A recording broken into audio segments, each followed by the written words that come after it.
예, 고 이재수 전 기무사령관의 변호인인 석동현 변호사가 지금 스튜디오에 나와 계십니다. 지금부터 몇 가지 질문을 좀 드릴 텐데 이번 사안이 정치적으로도 매우 민감한 사안일 뿐 아니라 변호인과의 인터뷰라는 점을 염두에 두시고 시청해 주시기를 바라겠습니다. 자, 어서 오십시오. 예.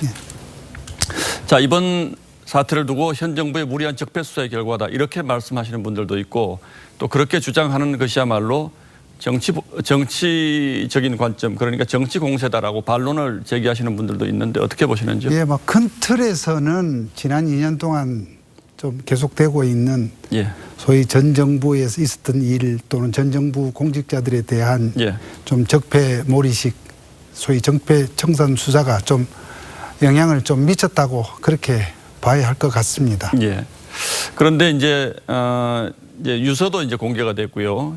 네. 근데 여러 가지 정황으로 보면 일단 이제 구속영장이 기각이 됐기 때문에 이 사안 자체는 어쨌든 이제 고인으로서는 한숨 돌렸다 이렇게 볼 수가 있는데 이런 극단적인 선택을 한 걸 보면 아무래도 이 프레임 속에서 본인이 좀 빠져나가기 힘들겠다 이렇게 판단을 한 걸로 봐야 될까요, 그러면?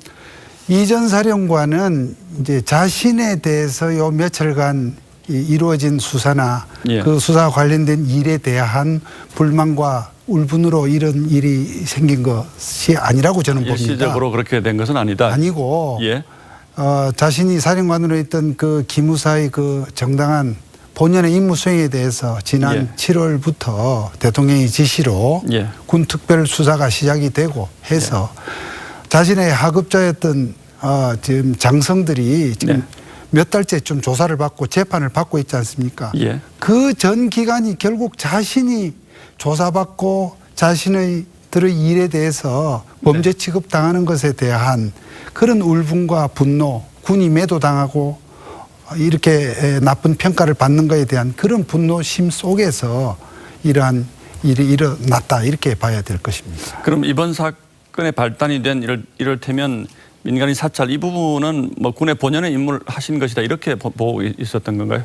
아시던 바와 같이 이 문제가 된 것은 2014년 세월호 사고라고 하는 예. 그야말로 국가적 재난 사고나 다름없는 큰 사고 당시에 국가의 모든 공적 시스템과 재난 구조 시스템이 다 가동이 됐지 않습니까? 예. 당시 군도 육해공 해병대까지도 대량의 병력과 장비가 파견돼서 거의 군사 작전과 다름없는 대민 지원 사업을 했습니다. 그 세월호의 그 피해자의 그 사체 수습과 인양 등 그런 일을 했지 않습니까? 그런 속에서 그 당시 세월호 유족들은 군대의 담장 밖에 있는 구분된 민간인이 아니라 그 당시 군이 지원하는 구조 작업을 지원하는 대민 봉사 대상자였다는 점을 우리가 생각해야 됩니다. 그 과정에서 군 작전, 구조 작전이 제대로 이루어지고 있는지 그리고 그 과정에서 다른 문제는 없는지 또 특히 세월호 사고의 경우에는 그 가족들의 불만과 불편, 요구사항 등등을 전 정부별로 다 나온 범정부 대책반의 각 부처별로 소관사항에 대해서 다 파악을 하고 정보를 공유하고 또 소속 기관장에게 보고하는 그런 형태였습니다. 예, 이제 그 설명도 제가 이해는 됩니다만 그러나 그 당시만 해도 이제 정부에 대한 불신이 굉장히 극도로 높았던 시점에서 기무사가 어쨌든 동양복을 했다고 하는 것은 유족들 입장에서는 감시당했다 이런 느낌을 또 받을 수 있지 않겠습니까? 그렇지 않습니다. 이게 지금 사찰이라는 용어에 이제 국민들이 많이 부정적인 어감을 가지시는데요. 우리가 예를 들어서 군사훈련도 그것을 전쟁 연습이라고 표현하면 굉장히 나쁜 인상을 주듯이 그 당시 우리 기무사 직원들이 했던 그 사항들은 소위 사찰에 해당되는 어떤 명의라든지 망원 수집이랄지 또는 이메일 열람이랄지 도감청이라든지 이러한 비상한 수단, 부정적인 수단을 쓴 것이 하나도 없고 유족들을 만나서 살피고 듣고 한 사항들이고요.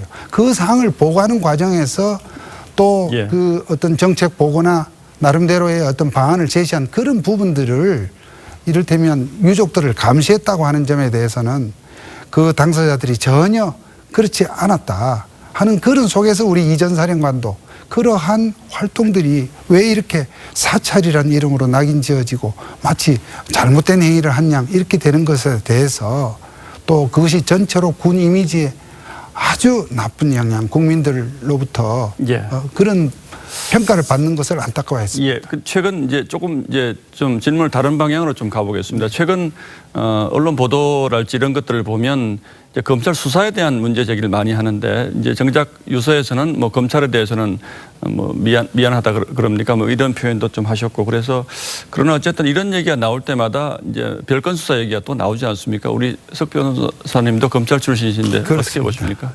예, 뭐 과거에 그런 뭐 예들로 많이 우리 검찰이 지탄받은 것도 사실입니다. 그러나 이번 사건의 경우에는 이 전 사령관이 한 번 조사를 받고요. 그 전에 압수수색 등 이런 짧은 수사 기간이었기 때문에 별건 수사라고 단정할 만한 사항은 아니라고 봅니다. 다만 수사의 그 과정에서 이를테면 과잉한 어떤 그런 수사 사항은 좀 조짐이 있었습니다. 통상 그런 과잉한 수사, 의혹에 넘치는 수사들이 결국 나중에 별건 수사로 이렇게 진행되는 사례를 많이 보았기 때문에 그런 점은 주의할 필요가 있다 이렇게 생각을 늘 하고 있습니다. 예, 뭐 말씀하신 취지는 제가 충분히 이해를 하겠습니다. 예, 오늘 말씀 고맙습니다. 여기까지 듣도록 하겠습니다. 네, 예, 감사합니다. 감사합니다.